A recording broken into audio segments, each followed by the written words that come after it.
अस्सलाम वालेकुम। तो आज हम फार्मेसी टेक्नीशियन वन की बुक का चौथा अहम हार्मोन जिसका नाम टेस्टोस्टेरोन है इसको कवर करेंगे इस लेक्चर के अंदर। अच्छा जी, सबसे पहले हम इसके कुछ छोटे मोटे बेसिक्स के बारे में बात कर लेते हैं। फर्स्ट ऑफ ऑल, जैसे कि फीमेल की बॉडी के अंदर ऑक्सीटोसिन अहम हार्मोन होता है, एस्ट्रोजन अहम हार्मोन होता है, उसी तरह जो टेस्टोस्टेरोन है ना, बेसिकली ये मेल जो होते हैं उनकी बॉडी का एक बहुत अहम हार्मोन है, क्योंकि ये रिप्रोडक्शन के अंदर अपना जो पार्ट है वो प्ले कर रहा होता है। जो testosterone is the male sex hormone that is made in the testicles. Testicles को हम टेस्टिस भी कहते हैं। तो ये ऐसा हार्मोन है जो कि प्रोड्यूस हो रहा है टेस्टिस के अंदर। दूसरी बात ये की जाए तो ये जो टेस्टोस्टेरोन हार्मोन है ये मेल सेक्सुअल डेवलपमेंट और फंक्शंस के लिए ज़रूरी है। मतलब जो सेकेंडरी कैरेक्टर्स जो कि डेवलपमेंट के लिए ज़रूरी हैं या फंक्शंस के लिए ज़रूरी हैं, उनके प्रोडक्शन के अंदर अपना रोल प्ले करता है। प्यूबर्टी के दौरान यानी कि टीन ईयर्स होते हैं 13 to 19 ईयर्स ऑफ एज। तो इसके दौरान जो होता है टेस्टोस्टेरोन ये हेल्प करता है मेल्स को कि वो अपने जो स्पेसिफिक फीचर्स हैं बॉडी के, जैसे कि बॉडी के और चेहरे के बाल हो गए, वॉइस का भारा हो जाना, आवाज़ का भारा हो जाना, डीप हो जाना और मसल्स की स्ट्रेंथ बनाना, इन सब के अंदर अपना रोल प्ले करता है। अब अगर हम इसकी बात करें स्ट्रक्चर की, तो ये एक ऐसा हार्मोन है जिसके अंदर 19 कार्बन एटम्स मौजूद होते हैं। यहाँ पे ये आपका एक एमसीक्यू भी कवर हो रहा है कि जो टेस्टोस्टेरोन है ये 19 कार्बन एटम्स के ऊपर कंप्राइज कर रहा है। उसके बाद एक और एमसीक्यू यहाँ पे ये आ रहा है कि इसकी नेचर जो है ये स्टीरॉयड होती है। जैसे कि मैं ऑलरेडी आप लोगों को बता चुकी हूँ कि जो स्टीरॉयड्स होते हैं ये हम कह सकते हैं कि सेकेंडरी जो डिराइव होते हैं कंपाउंड्स उनमें से होते हैं, जैसे कि लिपिड से डिराइव होकर निकले हुए होते हैं स्टीरॉयड्स। अगर फर्दर हम इनके एक्शंस की बात करें टेस्टोस्टेरोन के, तो इसके बहुत से इफेक्ट्स हैं, जैसे कि रिप्रोडक्टिव सिस्टम के ऊपर, करैक्टर्स की, सेक्स करैक्टर्स की डेवलपमेंट के अंदर, उसके साथ साथ वॉइस के ऊपर, उसके साथ साथ मसल्स के ऊपर, उसके साथ साथ और भी बॉडी के जो क्या कहते हैं हम उनको डिफरेंट न्यूट्रिएंट्स होते हैं, जैसे कि पोटेशियम सॉल्ट्स हो गए, सोडियम हो गया, इस तरह की चीज़ों के ऊपर भी इनके बहुत से इफेक्ट्स होते हैं। तो इनको अब हम वन बाय वन करके देखना शुरू करते हैं। सबसे पहले हमारे पास आ जाता है मेल रिप्रोडक्टिव सिस्टम के ऊपर इसका इफेक्ट क्या होता है। अब हम इसको दो स्टेजेस के अंदर पढ़ेंगे। एक हम पढ़ेंगे इंट्रायूट्राइन स्टेज के ऊपर और एक एडल्ट स्टेज के ऊपर। इंट्रायूट्राइन स्टेज होती है, इसको हम फेटल स्टेट भी कहते हैं,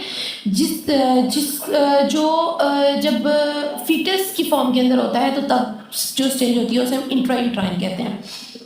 टेस्टोस्टेरोन जो होता है ये रिलीज करता है जेनिटल रिच।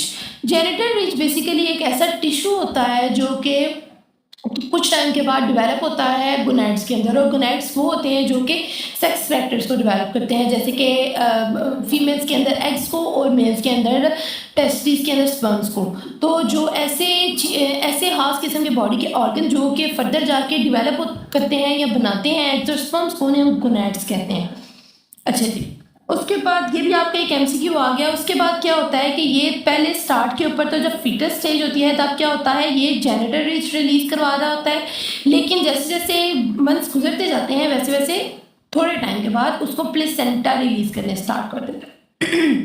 अब इस स्टेज के ऊपर बेसिकली ये कर क्या रहा होता है, जब मतलब समझ लें कि आप जब बेबी मदर की बॉडी के अंदर है तब की कंडीशन के अंदर क्या कर रहा होता है। ये फर्स्ट ऑफ ऑल तो ये करता है कि ये डेवलपमेंट करवाता है मेल सेकेंडरी सेक्स ऑर्गन्स की, जैसे कि पेनिस, स्क्रोटम, प्रोस्टेट ग्लैंड आ गया, उसके अलावा सेमिनल वेसिकल्स आ गए, मेल का जेनिटल डक्ट आ गया। उसके साथ साथ दूसरा काम ये करता है, ये डिसेंट ऑफ टेस्टिस भी करवाता है। मतलब ये कि जो टेस्टिस हैं उनको प्रोडक्शन के अंदर भी हेल्प करता है during last 2 months of gestation के जो आखिरी 2 माह होते हैं, जैसे कि हम कह सकते हैं 7 to 9 मंथ्स, उनके दरमियान क्या करता है, ये टेस्टिस की भी डिसेंट के लिए ज़रूरी होता है। डिसेंट का मतलब होता है बढ़ना। Okay, and suppresses the formation of female genital organs. और ये उसके साथ साथ ये मेल सेकेंडरी सेक्स कैरेक्टर्स को डेवलप करने के साथ साथ ये भी करता है कि ये जो फीमेल के जेनिटल ऑर्गन्स होते हैं उनको डेवलप नहीं होने देता। अच्छा जी, अगर हम बात करें एडल्ट्स की, तो एडल्ट्स में क्या करता है टेस्टोस्टेरोन, इसे रिलीज करवाते हैं लेडिक सेल्स। ये आपके यहाँ पे एक और एमसीक्यू आ गया कि जो एडल्ट स्टेज होती है उसके अंदर जो टेस्टोस्टेरोन हार्मोन है वो कौन रिलीज करवा रहा है, वो करवा रहे हैं लेडिक सेल्स। ये हार्मोन क्या करता है, ये इनलार्जमेंट करवाता है। यहाँ पे डेवलपमेंट हो रही थी, यहाँ पे क्या हो रही है, इनलार्जमेंट हो रही है। यहाँ पे क्या हो रही है, enlargement of male sexual organs, it acts on different male sex organs increasing spermatogenesis. अब स्पर्मेटोजेनेसिस क्या है, बेसिकली जेनेसिस जहाँ पे भी आता है इसका मतलब होता है प्रोडक्शन। अब यहाँ पे हमारे पास वर्ड आ रहा है spermatogenesis. Spermatogenesis is basically the production of sperm. ये क्या करता है, ये स्पर्मेटोजेनेसिस को इंक्रीज करवाता है, उसके साथ साथ ये उनकी मोटिलिटी और फर्टिलाइजिंग पावर को भी ध्यान में रखता है। मोटिलिटी का मतलब होता है हरकत, मूवमेंट, उसके साथ फर्टिलाइजिंग पावर कि भाई वो फर्दर जाके फर्टिलाइज कर सकता है स्पर्म या नहीं कर सकता। उसके बाद अगर आप फर्दर बात करें, अच्छा यहाँ पे हमने दो चीज़ें देखनी। पहली बात तो ये कि ये एनलार्जमेंट के लिए रिस्पॉन्सिबल है, दूसरी बात ये कि ये स्पर्मेटोजेनेसिस करवाता है, तीसरी बात यहाँ पे क्या आ गई कि ये मेंटेन करता है मोटिलिटी को और फर्टिलाइजिंग पावर को। इसके बाद अगर हम अगले इफेक्ट की बात करें सेकेंडरी सेक्स करेक्टर्स के ऊपर, तो फर्स्ट ऑफ ऑल इसकी हम बात करें तो ये क्या करता है, ये प्यूबर्टी की एज के ऊपर जो सेक्स हार्मोन्स होते हैं उनको उनके बेसिकली उनको उनके कंट्रोल के अंदर जो होता है वो काम कर रहा होता है। अब जो यानी हम कह सकते हैं कि जो ये टेस्टोस्टेरोन है ये बहुत से ऐसे करेक्टर्स होते हैं जिनको कंट्रोल कर रहा होता है जो कि प्यूबर्टी की एज के अंदर सामने आते हैं, जैसे कि बॉडी हेयर्स, चेहरे के ऊपर दाढ़ी का आ जाना, मूंछों का आ जाना, उसके अलावा चेस्ट पर बाल हो जाना, प्यूबिस पे बाल हो जाना। और यहाँ पे आपका एक और एमसीक्यू भी आ रहा है कि जो हेयर पैटर्न होता है वो मेल का जो होता है वो कन्वेक्स होता है जबकि फीमेल का कनकेव होता है। अब यहाँ हमारे पास दो जो कन्वेक्स और कनकेव आ रहे हैं, ये जो ऐसा चीज़ जो कि सेंटर से चौड़ी और कॉर्नर से बारीक होती है उसे हम कन्वेक्स कहते हैं, और ऐसी कंडीशन जो कि सेंटर से तंग और कॉर्नर से चौड़ी होती है वो कनकेव होती है।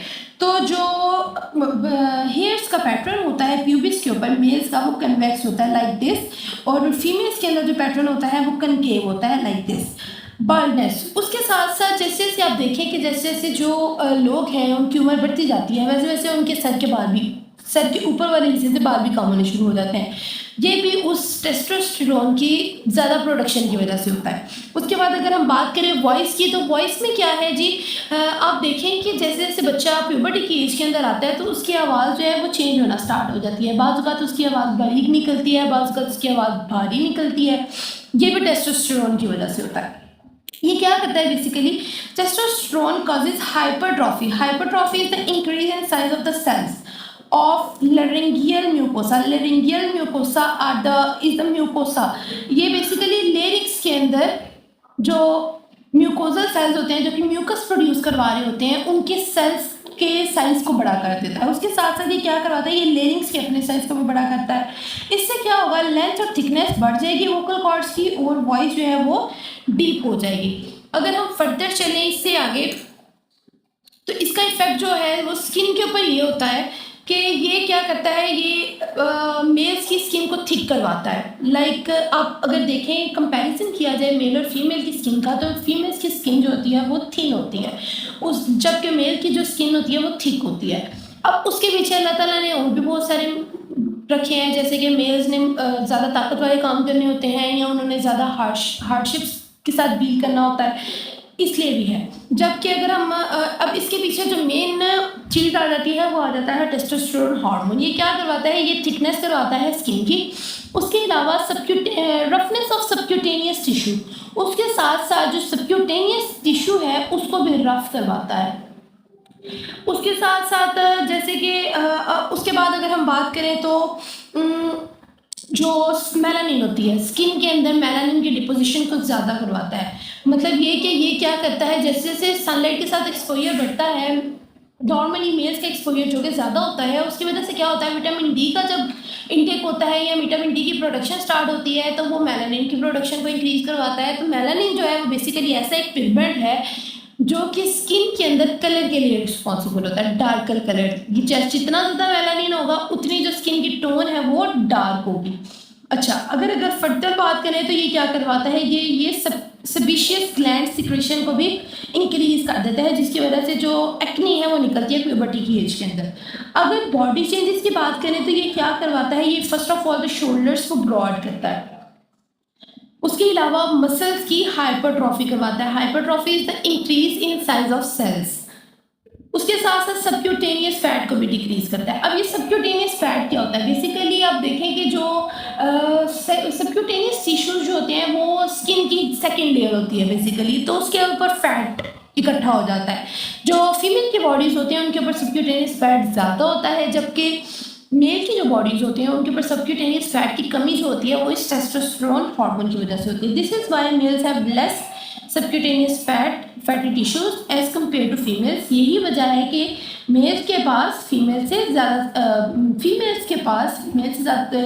ज़्यादा सबक्यूटेनियस फैटी टिश्यूज होते हैं।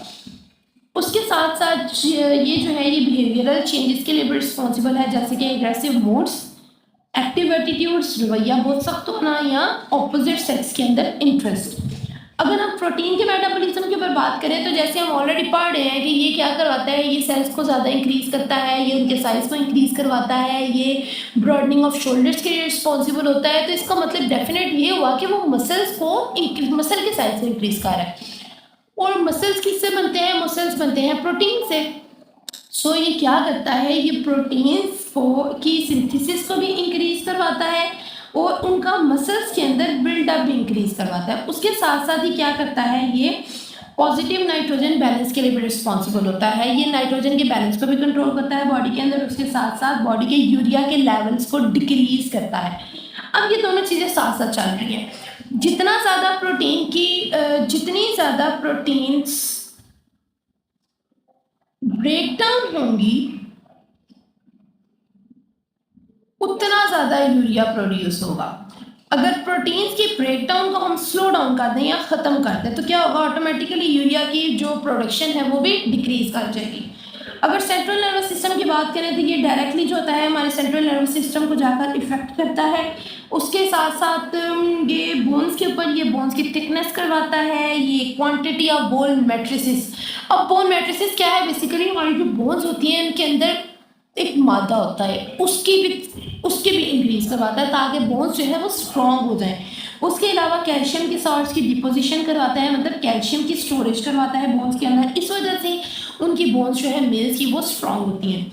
उसके साथ साथ ये length of male pelvis outlet, ये पेल्विस को नैरो डाउन करता है। उसके बाद ये क्या करता है? ये लेंथ को इंक्रीज करवाता है और फनल शेप का बनवाता है पेल्विस को। उसके साथ पेल्विस की स्ट्रेंथ को भी इंक्रीज करता है और उसको स्ट्रॉन्ग करता है ताकि इजीली जो मेल है वो वजन वगैरह को डील कर सकें या उठा सकें। अगर हम फर्दर बॉडी लेंथ की बात करें तो ये अगर टेस्टोस्टेरोन की मिकदार बॉडी के अंदर बहुत ज़्यादा हो जाएगी तो उससे क्या होगा? वो लेंथ ऑफ द बॉडी को डिक्रीज कर देगा, मतलब हाइट को इंक्रीज नहीं होने देगा। Due to the early fusion of epiphysis. Epiphysis basically is the end part of long bone. जो लंबी बोन्स होती हैं ना, अगर तो हमने दो चीज़ें रखी हैं, उनके दोनों साइड्स खुली हैं तो वो इजीली ग्रो अप कर सकती हैं, लेकिन अगर फ्यूज हो जाएंगी, वो आपस में जुड़ जाएंगी तो उससे क्या होगा? उससे उनका ग्रो करना मुश्किल हो जाएगा। तो ये क्या करवाता है? बेसिकली ये एपिफाइसिस की फ्यूजन करवा देता है। उससे क्या होता है? बोन्स जो है लॉन्ग वाली वापस में जुड़ जाती हैं और उनसे हाइट जो है वो नहीं बढ़ने पाती। बीएमआर के ऊपर भी इसका डायरेक्टली इफेक्ट होता है, क्योंकि प्रोटीन की फॉर्मेशन को इंक्रीज करवा रहा है तो डेफिनेटली उससे जो बॉडी मैस जो होता है वो 12 से 16% इंक्रीज कर जाता है। यहाँ पे भी आपका MCQ आ रहा है। रेड ब्लड सेल्स की अगर बात की जाए तो नॉर्मली जो फीमेल का ब्लड होता है, बॉडी का नॉर्मल जो वैल्यू होती है वो होती है, CBC काउंट करवाया जाए तो वो होती है 12 to 14, जबकि जो मेल्स होते हैं उनकी होती है 14 to 16। तो ये क्या करता है? ये इंक्रीज करवा देता है number of red blood cells 15 to 20%। ये भी आपके पास MCQ आ रहा है कि जो टेस्टोस्टेरोन है वो कितने % तक जो RBC की वैल्यू है या नंबर है उसको इंक्रीज करवा देता है। इस डिफरेंस से ये भी हो सकता है कि ये चूंकि मेटाबॉलिक रेट को इंक्रीज करवा रहा है तो उस वजह से भी RBC की मिकदार ज़्यादा हो सकती है। उसके साथ साथ डायरेक्ट इफेक्ट जो टेस्टोस्टेरोन का होता है रेड ब्लड सेल्स के ऊपर, उसकी वजह से भी इसकी मिकदार ज़्यादा हो सकती है। फर्दर अगर हम बात करें इलेक्ट्रोलाइट और वाटर बैलेंस के ऊपर, ये क्या करता है? ये इंक्रीज करवा देता है रीएब्जॉर्प्शन को। अब रीएब्जॉर्प्शन क्या हो रही है? बेसिकली हमारी बॉडी जब एक वेस्ट प्रोडक्ट प्रोड्यूस करवाती है तो जो फ्लूइड्स होते हैं वो किडनी के पास जाते हैं। किडनी क्या करती है, वो फिल्ट्रेशन का काम करती है। अब क्या होता है कि किडनी के अंदर जो रीनल ट्यूब्यूल्स होती हैं, जिसके अंदर जाके दोबारा से ग्लोमेरुलर फिल्ट्रेट मिलता है, और जो असेंडिंग लूप और डिसेंडिंग लूप है जहाँ पे एब्जॉर्प्शन होनी है, वहाँ पे एब्जॉर्प्शन को इंक्रीज करवा देगा, ताकि जो सोडियम है या पानी है वो रिलीज ना होने पाए, बॉडी के अंदर से निकलने ना पाए, ज़ाया ना होने पाए, और इजीली जो है वो उसको बॉडी जो है वो अपने काम के लिए इस्तेमाल कर सके फर्दर ऑन। उसके साथ साथ फर्दर अगर बात की जाए तो ओवरऑल जो बॉडी होती है उसके ऊपर, उसके इलेक्ट्रोलाइट के वाटर के बैलेंस के ऊपर टेस्टोस्टेरोन का एज सच बहुत ज़्यादा इफेक्ट नहीं होता। यही एक माइनर सा इफेक्ट होता है कि वो सोडियम के और वाटर के इंटेक को इंक्रीज करवा देता है। यहाँ पे हमने बहुत से क्वेश्चंस देखे हैं, शॉर्ट एमसीक्यूज देखे हैं, जैसे कि ये सबक्यूटेनियस फैट को डिक्रीज कर देता है, ये सेबेशियस ग्लैंड्स को इंक्रीज, सिक्रीशन को इंक्रीज करवा देता है, या उसके साथ साथ अब हाँ यहाँ पे एक क्वेश्चन रह गया कि सेबेशियस ग्लैंड्स क्या होते हैं। बेसिकली हमारी जो स्किन होती है वो दो तरह की चीज़ें प्रोड्यूस कर रही होती है। नॉर्मली हम देखें कि एक तो पसीना होता है जिसे हम स्वेट कहते हैं, जो स्वेट होता है वो प्रोड्यूस करवा रहे होते हैं स्वेट ग्लैंड्स। जो सीबम होता है ना, जैसे कि हमारी स्किन के ऊपर जो ऑयल आ जाता है, वो प्रोड्यूस करवाते हैं सेबेशियस ग्लैंड्स। अब ये चूंकि सेबेशियस ग्लैंड्स की सिक्रीशन को इंक्रीज करवा देता है, अब जब स्किन के ऊपर ऑयल ज़्यादा होगा तो यही वजह होती है कि प्यूबर्टी के एज के अंदर जो एक्ने है वो स्किन के ऊपर निकलती है, because of these sebaceous glands and the production of sebum. ठीक है, अगर यहाँ पे अगर आपका कोई क्वेश्चन है या आपको कोई ऐसा पॉइंट है इसमें से समझ नहीं आया तो कमेंट सेक्शन के अंदर आप पूछ सकते हैं। अभी तक के लिए इतना ही, बहुत शुक्रिया, अल्लाह हाफिज़।